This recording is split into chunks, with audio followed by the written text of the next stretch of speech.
여러분 신앙에 대해서 누군가에게 말할 때 가장 힘든 사람이 여러분 어떤 사람이세요? 저는 예수님을 믿기는 하는데 온전히 믿지 못하는 사람이라고 생각합니다.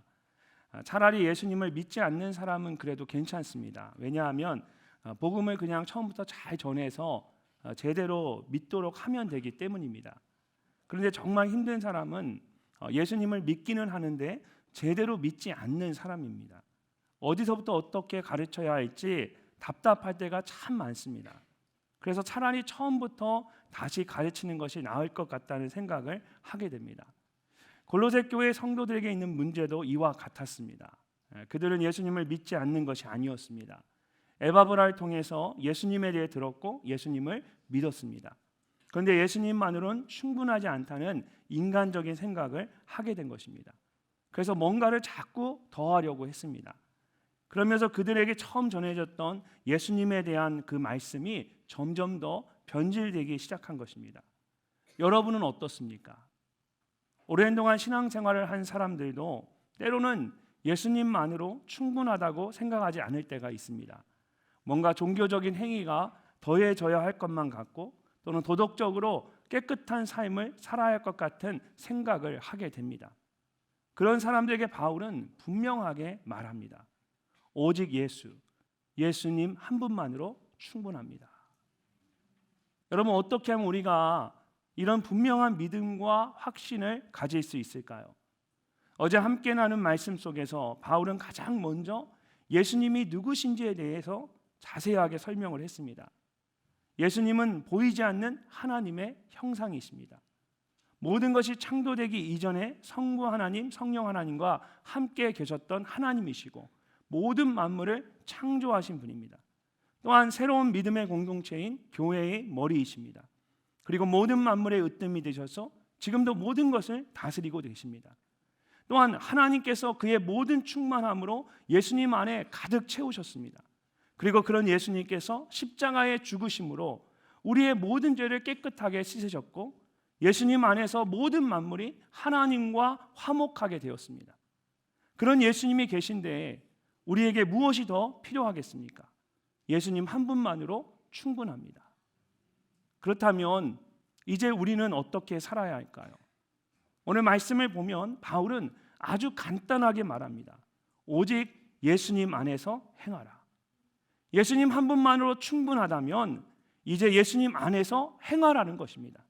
우리 6절 말씀을 함께 한번 읽어보도록 하겠습니다. 그러므로 너희가 그리스도 예수를 주로 받았으니 그 안에서 행하되. 아멘. 그 안에서라는 말은 예수님 안에서라는 말입니다. 그리고 무엇 안에서라는 말은 무엇과 함께라는 말이기도 합니다. 그래서 이것은 예수님 안에서라는 말이기도 하고 예수님과 함께라는 말이기도 합니다. 또한 행하다라는 말은 사실 걷다라는 뜻을 기본으로 하는 단어입니다. 그리고 살다라는 의미로 사용되기도 합니다. 결국 예수님 안에서 행하라는 것은 예수님과 함께 걸어가라, 예수님과 함께 살아가라는 뜻입니다. 사랑하는 성도 여러분, 하나님은 우리가 머리로만 예수님을 아는 것을 원하지 않으십니다. 매일의 삶 속에서 예수님과 함께 걸어가고 예수님과 함께 살아가기를 원하십니다. 특별히 헬라어 원어로 된 성경을 보게 되면 행하라고 말할 때에 바울이 명명문의 현재 시제를 사용했습니다. 예수님을 믿는 사람은 마땅히 예수님 안에서 또한 예수님과 함께 살아가야 한다는 것입니다. 그리고 현재 시제를 사용한 것은 이런 삶이 한 번으로 끝나는 것이 아니라 계속되어야 한다는 것입니다. 어떻게 하면 우리가 그렇게 예수님 안에서 행하는 삶을 살아갈 수 있을까요? 가장 먼저 예수님이 내 삶의 주인이심을 기억해야 합니다. 예수님이 내 삶의 주인이심을 기억해야 합니다. 6절 말씀을 다시 보면 바울이 골로새 교회 성도들에게 그러므로 너희가 그리스도 예수를 주로 받았으니 라고 말합니다. 여기서 받았으니 라는 말이 완료형으로 되어 있습니다. 이미 받았다라는 것입니다. 그래서 영어 성경을 보면 You have received라고 되어 있습니다. 예수님을 믿고 구원을 받는 그 순간에 이미 받았다는 것입니다. 그렇다면 무엇을 받았다는 것일까요? 말씀에 나오는 것처럼 예수님을 받았다는 것입니다. 근데 앞뒤로 예수님을 꾸며주는 말이 있습니다. 무엇입니까? 그리스도와 주라는 말입니다. 예수님을 받았는데 무엇으로 받았습니까? 그리스도와 주로 받았습니다. 특별히 받았다는 말은 영접하다, 모셔드리다 라는 뜻입니다. 예수님을 내 삶의 그리스도와 주로 영접한 것입니다. 보이지 않는 하나님의 형상이시고 모든 만물을 창조하시고 다스리시는 하나님이신 예수님을 내 안에 모셔드린 것입니다.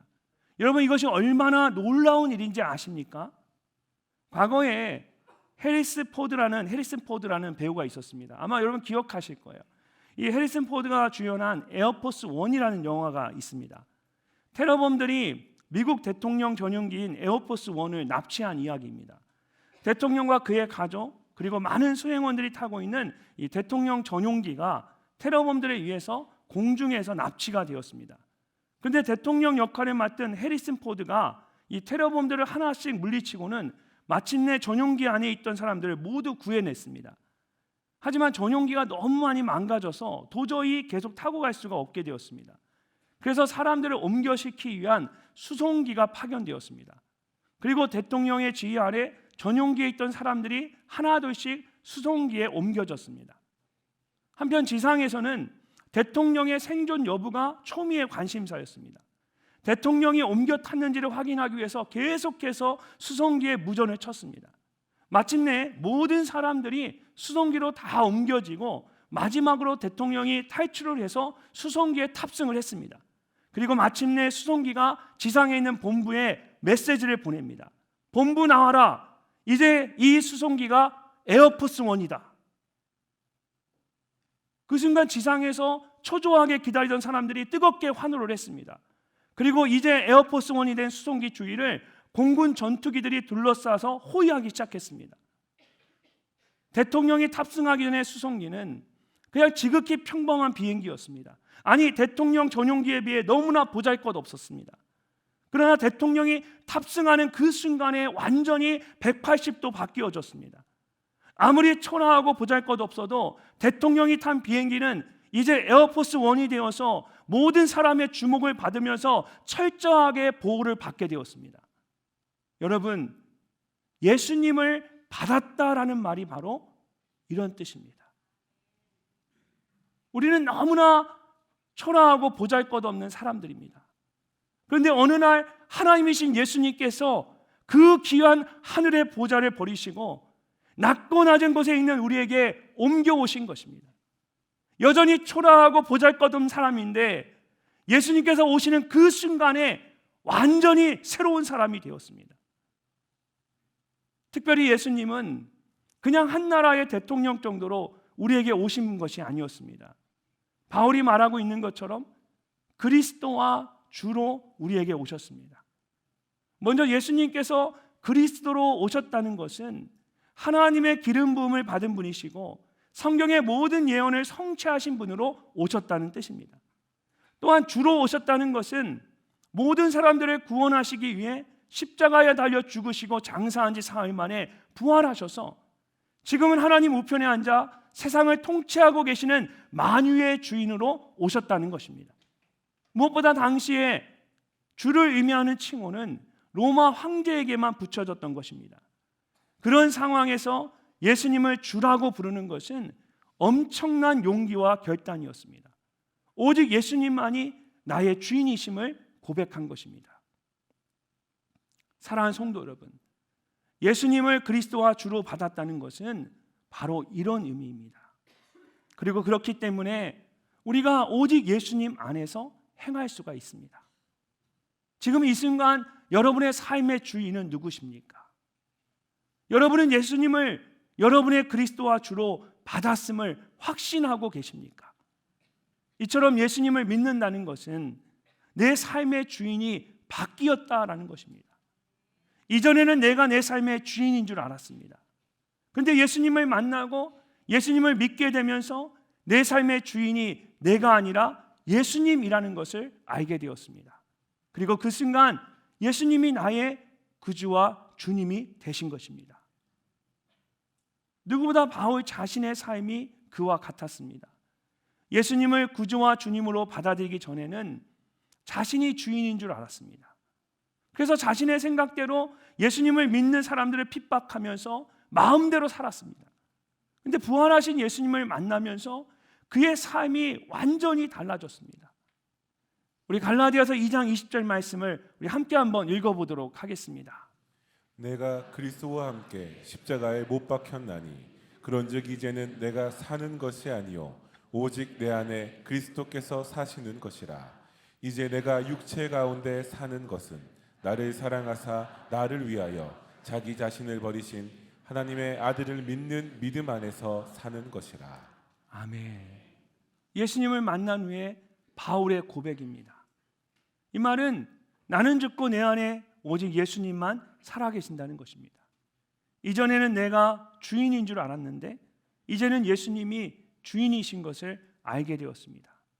이것이 예수님을 믿고 구원받은 사람의 모습입니다. 그리고 예수님을 나의 구주와 주님으로 받았기 때문에 이제는 오직 예수님 안에서 행할 수밖에 없습니다. 사랑하는 성도 여러분, 바울이 말하고 있는 것처럼 예수님을 믿고 구원받은 우리 모두는 이미 예수님을 구주와 주님으로 받았습니다. 앞으로 열심히 신앙생활을 해서 받아야 하는 것이 아니라 예수님을 믿는 그 순간에 이미 예수님께서 구주와 주님으로 여러분의 삶에 오신 것입니다. 그러므로 두려워하지 마십시오. 내가 예수님 안에서 행하고 예수님과 함께 살아갈 수 있을까 고민하지 마십시오. 바울이 말한 것처럼 이미 예수님을 구주와 주님으로 받았기 때문에 우리 모두는 예수님 안에서 행할 수 있습니다. 수송기와 같이 보잘것없는 내 삶에 구주와 주님으로 오신 예수님을 기억하며 날마다 예수님 안에서 행하는 여러분이 되시기를 주님의 이름으로 축복합니다. 두 번째로 오직 예수님 안에서 행하기 위해서는 예수님 안에 뿌리를 내리고 자라가야 합니다. 예수님 안에 뿌리를 내리고 자라가야 합니다. 바울이 말한 것처럼 예수님을 구주와 주님으로 받았기 때문에 우리가 예수님 안에서 행할 수 있습니다.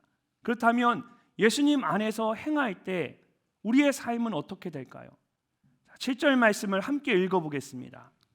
그 안에 뿌리를 박으며 세움을 받아 교훈을 받은 대로 믿음에 굳게 서서 감사함을 넘치게 하라. 아멘. 자, 한 문장으로 된 짧은 말씀인데 여기에 무려 4개나 되는 동사들이 나옵니다. 무슨 동사들일까요? 뿌리를 박으며 세움을 받아 믿음에 굳게 서서 감사함을 넘치게 하라. 모두 예수님 안에서 행하는 사람들에게 나타나는 삶의 모습들입니다. 그냥 이렇게 보면 4개의 동사들을 통해서 예수님을 믿는 사람들의 삶의 모습들을 쭉 나열한 것처럼 보여집니다. 그러나 헬라 원어로 각각의 시제와 형태를 보게 되면 바울이 강조하려고 하는 것이 무엇이었는지를 좀 더 분명하게 알 수가 있습니다. 가장 먼저 4개의 동사들 중에 두 번째에서 네 번째까지 나오는 동사들은 모두 현재형으로 되어 있습니다. 그런데 첫 번째 나오는 뿌리를 박으며 라는 동사만 완료형으로 되어 있습니다.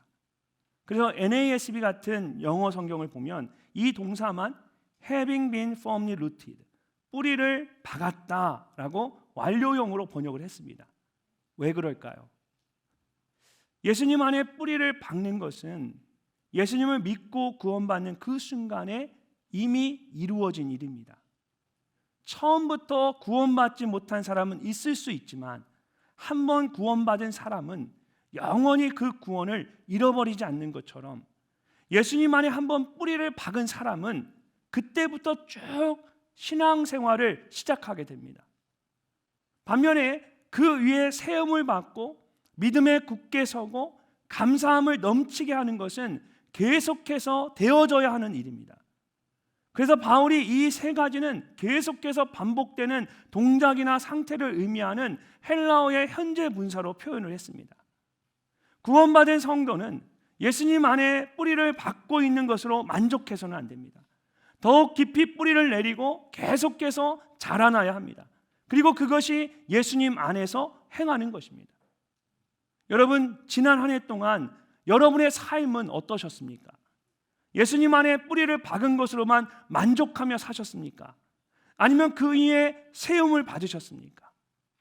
사랑하는 성도 여러분, 우리가 예수님을 믿는 것은 그냥 단순히 천국에 들어가기 위한 입장권을 얻기 위해서가 아닙니다. 예수님 안에 뿌리를 박았으면 그 위에 세움을 받아야 하고, 세움을 받았으면 말씀을 따라 믿음으로 굳게 서야 합니다. 그리고 믿음으로 굳게 섰으면 그 속에 감사함이 넘쳐나게 해야 합니다. 이렇게 계속해서 예수님과 함께 자라나야 합니다. 그것이 예수님 안에서 행하는 것입니다. 2026년 한 해 동안 여러분의 믿음이 예수님 안에서 이렇게 계속해서 자라나기를 축복합니다. 예수님 안에 뿌리를 내리고 그 위에 세움을 받고 믿음으로 굳게 서고 감사함이 넘치는 매일의 삶이 되시기를 주님의 이름으로 축복합니다. 근데 우리가 꼭 기억해야 할 것이 있습니다. 이 모든 것에 하나님의 은혜가 필요하다는 것입니다. 이렇게 예수님 안에 뿌리를 내리고 자라가는 것은 우리의 힘만으로 할 수 있는 일들이 아닙니다. 실제로 헬라어로 된 원어 성경을 보면 처음 세 개의 동사들이 모두 수동태로 되어 있습니다. 특별히 이렇게 주어가 따로 표시되지 않는 수동태는 divine passive, 신적인 수동태라고 해서 하나님께서 직접 행하시는 것을 의미합니다. 뿌리를 받고 세움을 받고 믿음에 굳게 서는 것이 모두 하나님에 의해 이루어지는 것임을 강조하고 있는 것입니다. 물론 골로새 교회 성도들이 예수님을 믿고 구원을 받을 수 있었던 것은 에바브라가 그곳에 가서 그들에게 복음을 전했기 때문입니다. 그가 그들에게 예수님에 대해 가르쳤고 성장하도록 도왔습니다. 그러나 결국 그를 준비시켜서 그곳에 보내신 분은 하나님이셨습니다. 하나님께서 하신 일입니다. 그러므로 우리에게도 이런 은혜가 필요합니다. 겸손하게 하나님께 은혜를 구하십시오. 예수님 안에 뿌리를 박았다면 그 위에 세움을 받을 수 있도록 은혜를 구하고, 세움을 받았다면 이제는 조금 더 믿음에 굳게 설 수 있도록 은혜를 구하십시오. 그럴 때 하나님께서 더 깊이 뿌리를 내리고 자라갈 수 있도록 여러분 모두에게 은혜를 베푸실 줄로 믿습니다. 이렇게 예수님 안에 뿌리를 내리고 그 위에 세움을 받고 믿음에 굳게 서는 것은 모두 하나님께서 직접 하셔야만 하는 신적 수동태로 되어 있습니다. 그런데 마지막에 하나, 감사함을 넘치게 하라는 말씀은 능동태로 되어 있습니다. 왜 그럴까요? 이것만은 직접 저와 여러분이 해야 한다는 것입니다. 앞에 세 가지는 다 하나님이 은혜를 주셔서 할 수 있도록 이끌어 주시는데, 마지막 이 하나는 우리가 직접 해야 한다는 것입니다. 그것도 명령형으로 되어 있어서 해도 되고 하지 않아도 되는 것이 아니라 반드시 해야 한다라고 합니다. 왜 그럴까요? 나무의 잎사귀가 푸르면 그 나무가 건강하다는 증표가 되는 것처럼 신앙생활에 있어서 감사가 그 증표가 되기 때문입니다. 실제로 우리의 심령이 영적으로 메마르면 가장 먼저 사라지는 것이 감사의 고백입니다. 반면에 영적으로 건강한 사람은 항상 감사가 넘칩니다. 그렇기 때문에 우리는 어떤 상황에서도 감사할 수 있는 삶을 살기 위해 노력해야 합니다. 감사는 우리가 예수님 안에서 살고 있는 증거이기 때문입니다. 또한 감사는 하나님이 우리의 삶에 이루어 가시는 일에 대한 더 큰 기대와 감격으로 이어지게 됩니다. 그러므로 감사는 가장 귀한 믿음의 결단이고 고백입니다. 지난 주일에 2025년 마지막 주일 예배를 우리가 감사 간증 예배로 드렸습니다. 여러 명의 성도님들이 각자의 삶 속에서 한 해 동안 감사했던 일들에 대한 간증을 나누셨는데, 여러분 그 간증을 들으면서 어떤 생각을 하셨습니까? 모두가 다 감사할 수 있는 상황에서 드릴 수 있는 그런 감사가 아니었습니다. 감사할 수 없는 힘든 상황에서도 하나님을 바라보며 믿음으로 드리는 그런 감사였습니다. 그래서 감사하는 사람과 그것을 듣는 우리 모두에게 더 큰 은혜와 감동이 있었던 겁니다. 사랑하는 성도 여러분, 2026년 한 해 동안 예수님 안에 뿌리를 깊게 내리고 그 위에 세움을 받고 믿음에 굳게 서기를 원하십니까? 그렇다면 여러분의 삶 가운데 감사가 넘치도록 하십시오. 감사의 제목을 찾고 하나님의 감사로 예배를 드리십시오. 감사함으로 하나님의 날마다 나아가십시오. 여러분의 가정을 바라보면서 아침마다 저녁마다 감사의 고백을 나누십시오. 자녀들에게 고마움을 표시하고 남편에게, 배우자에게 감사의 마음을 표현하십시오.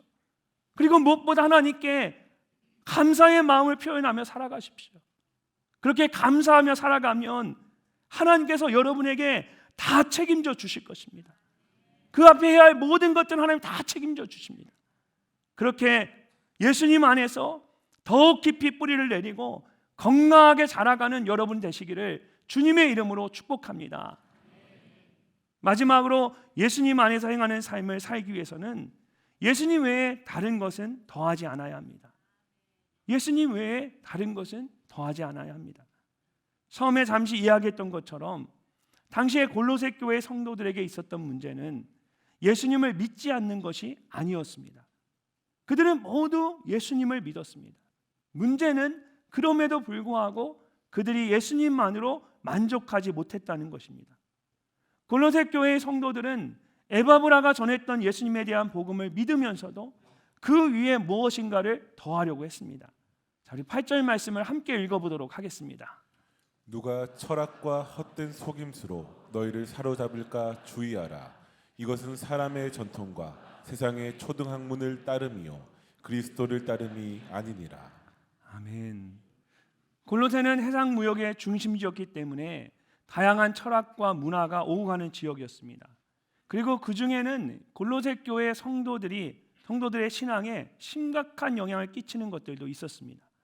방금 읽은 말씀을 보면 바울은 그런 것들을 한마디로 철학과 헛된 속임수라고 말합니다.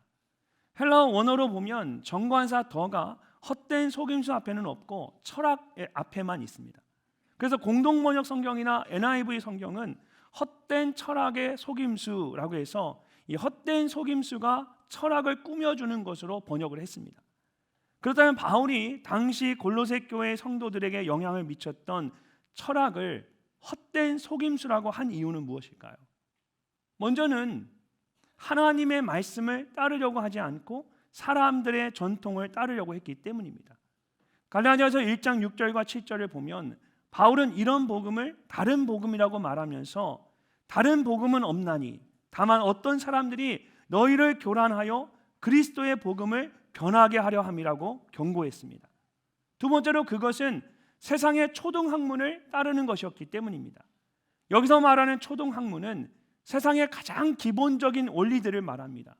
또는 자연 세계를 지배하는 영적인 존재들과 질서들에 대한 가르침을 말합니다. 갈라디아서 4장을 보면 바울은 이런 초등학문을 약하고 천박한 교훈이라고 말합니다. 마지막으로 골로새 교회에 영향을 미치려고 했던 철학이 헛된 속임수였던 것은 그것이 그리스도를 따르지 않았기 때문입니다. 이것은 예수님께서 하셨던 일과 가르치셨던 말씀을 인정하지 않았다라는 뜻입니다. 그들은 교묘하게 예수님의 말씀을 부인했습니다. 이런 것들을 보면 바울이 단순히 세상의 철학이라고 해서 무조건 비난하고 경계한 것은 아니었다는 것을 알 수 있습니다. 여러분, 사실 철학은 인간과 세상에 대한 근본 원리와 삶의 본질을 연구하는 학문입니다. 아마 이 중에 철학을 전공하신 분들도 계실 거예요. 괜히 낙심하지 마세요. 바울이 그거 가지고 뭐라고 하는 거 아닙니다. 이 철학은 사실 굉장히 좋은 학문입니다. 그래서 신학자들은 이 철학을 일반 은총이라고 말합니다. 흔히 신앙이라고 하는 영역을 특별한 은총이라고 하는데 이 영역만 하나님께 속한 것이 아닙니다. 철학이나 과학과 같이 다른 학문을 연구하는 지식 세계도 하나님께 속한 은혜, 곧 일반 은총의 영역에 속하는 것들입니다. 그렇기 때문에 성경은 철학을 무시하거나 배제하지 않습니다. 쓸데없는 학문이라고 가르치지도 않습니다. 오히려 철학과 같은 학문이 제대로 사용되면 성경을 연구하는 데 큰 도움이 될 수 있다라고 생각합니다. 그런데 골로새 교회 성도들을 유혹했던 철학은 허황된 속임수로 가득한 헛된 철학이었습니다. 근거나 기초가 부실함에도 불구하고 마치 하나님보다 더 믿을만하고 고상한 것처럼 사람들을 속이는 것들이었습니다. 그래서 바울은 골로새 교회의 성도들에게 너희를 사로잡을까 주의하라고 강하게 경고했습니다.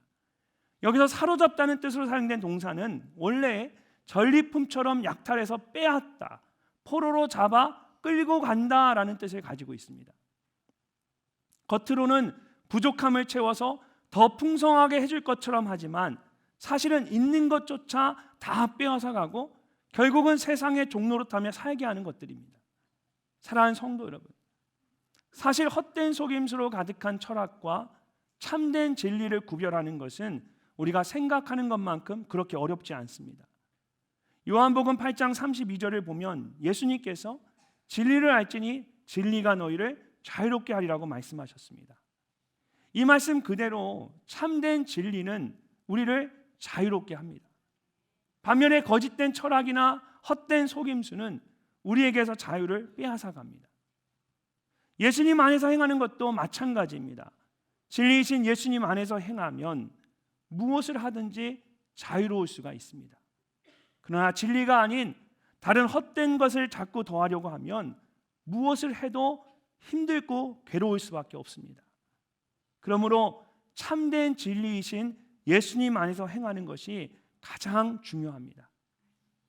만약 신앙생활이 자꾸만 부담이 되고 어렵다면 내가 예수님의 진리 안에 바로 서 있는가 한번 점검해 봐야 합니다. 특별히 말씀 앞에 제대로 서는 것이 중요합니다. 그러지 못하면 세상의 헛된 철학이나 거짓된 말에 속아서 그것에 종노릇하며 살아가게 됩니다. 저는 개인적으로 우리 늘사랑 공동체가 항상 하나님의 말씀 앞에 서 있는 것이 가장 감사합니다. 그래서 매 순간마다 우리 안에 하나님의 말씀으로 인도함을 받는 것에 대한 기대가 있습니다. 그렇기 때문에 우리 늘사랑 공동체가 부족함에도 불구하고 항상 예수님 안에서 행할 수 있는 것입니다. 사랑하는 성도 여러분, 올 한 해 하나님께서 우리 공동체에게 오직 예수만 보이더라는 약속의 말씀을 주셨습니다. 또한 이번 신년 특별 말씀 성회를 통해 오직 예수님 한 분만으로 충분합니다 라는 말씀을 함께 나누게 하셨습니다. 우연일까요? 아니죠.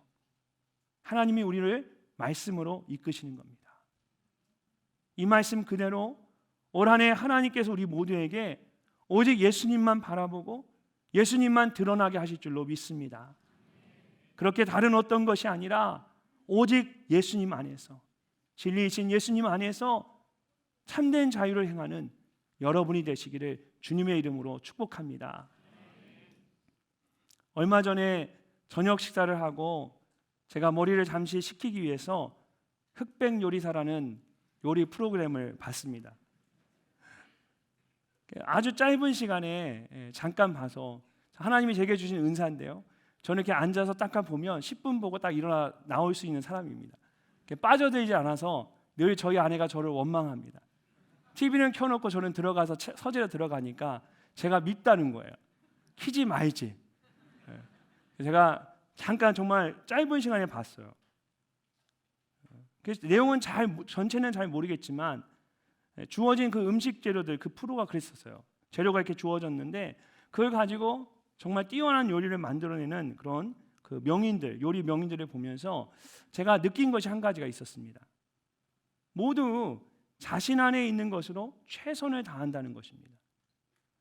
그들은 자신에게 없는 것을 욕심내거나 억지로 다른 사람의 것을 흉내내려고 하지 않았습니다. 지나치게 맛을 내거나 과하게 재료를 사용하지도 않았습니다. 그냥 자신이 가지고 있는 것을 가지고 자신만의 맛을 내는 것에 집중했습니다. 근데 그 속에서 정말 맛있는 요리가 만들어지는 겁니다. 문득 오늘 말씀을 마무리하면서 그 모습이 생각이 났습니다. 바울이 골로새 교회 성도들에게 예수님 안에서 행하고 예수님과 함께 살아가라고 합니다. 근데 사실 이것이 쉬운 일이 아닙니다. 예수님이 내 삶의 주인이심을 기억하고 예수님 안에 뿌리를 내리고 자라가야 합니다. 또한 예수님 외에 다른 것을 더하지 말아야 합니다.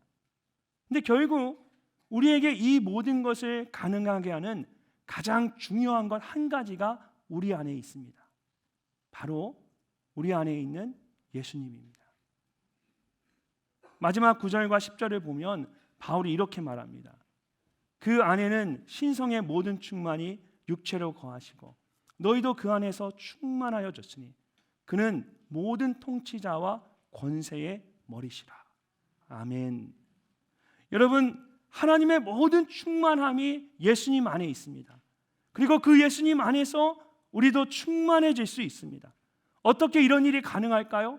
바울이 마지막에 말하고 있는 것처럼 예수님이 모든 것의 통치자이시고 머리이시기 때문입니다. 우리는 늘 부족하고 연약합니다. 그래서 누군가에 의해 채워져야만 합니다. 그런데 예수님은 그 자체로 충만하신 분입니다. 하나님에 의해 이미 가득 채워지셨기 때문에 오히려 누군가를 채워주실 수 있는 분입니다. 그러므로 예수님 안에 있을 때 우리는 비로소 참된 만족을 누릴 수가 있습니다. 그래서 요한복음 15장 5절을 보면 예수님이 이렇게 말씀하십니다. 나는 포도나무여 너희는 가지라. 그가 내 안에 내가 그 안에 거하면 사람이 열매를 많이 맺나니 나를 떠나서는 너희가 아무것도 할 수 없습니다. 결국 예수님 안에 있는 것이 가장 중요합니다. 예수님 안에 있으면 예수님과 함께 살아갈 수 있고 예수님 안에서 행할 수가 있습니다. 2026년 여러분의 삶과 가정 가운데 우리 공동체 가운데 예수님이 행하시는 그 놀라운 은혜가 가득하시기를 주님의 이름으로 축복합니다.